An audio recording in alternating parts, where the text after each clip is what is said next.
Yun. Good morning sa inyo, no? At Happy New Year. January 2 na po ngayon, no? Bali dito sa warehouse. Ito, may nagpapa-update sa akin mga Wave. Meron tayong mga Wave D23 model. Yan po, 23 model. Price niya sa cash 35,000, no? Yan, sa installment ito. Honda Wave RSX 23 model. Yan. Yan pa isa, punta natin isa ron.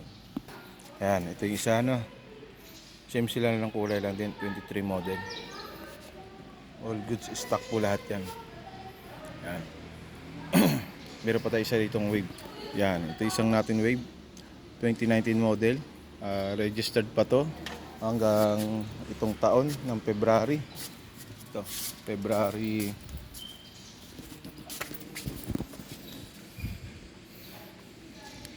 yun, February 28. Yan. Nakarehistro pa. Ayan, diba? Magagamit nyo pa. Stock. May cellphone holder na. Cash naman, meron tayo rito. Yan, ito pa isa. Wave 110. Yan, cash.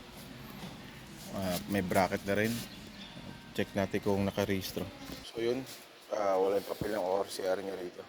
Tignan na kung nakarehistro. So may isa pa tayong Wave dito. Wave 110 CX. Yan. Yan, Wave. Walang issue. Code number 1. Check natin. Ano na ito?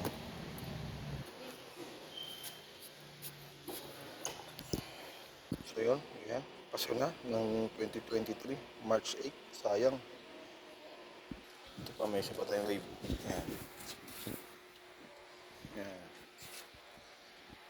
Tas-tas lang yung upuan. Konti. So, stock na lahat pa. Meron pa tayong Wave CX doon, item. Yan, doon. Hanggang pa natin. Yan. Katulad kanina ron. Same lang sila. Wave. Yan. So, ito isa.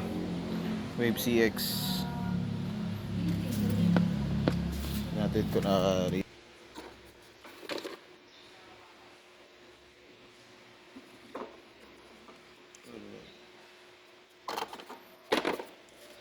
Wala siyang okay. So yun, check ka natin sa kabilang dulo. Meron pang egg doon. Naka-stock na. So yun, may nakita tayo rito. Kaso medyo ano na rin. Itsura nitong isang Wave. Wave 100 yata to. Ay,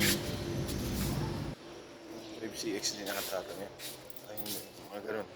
Basta Wave siya, Wave. Check natin papel. So yun, walang papel. Wala nakalagay doon sa compartment. Hindi natin maano kung anong pure model ng Wave na yan.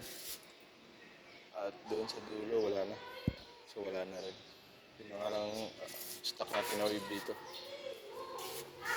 So sa Smash, napakadami natin dito. Dami.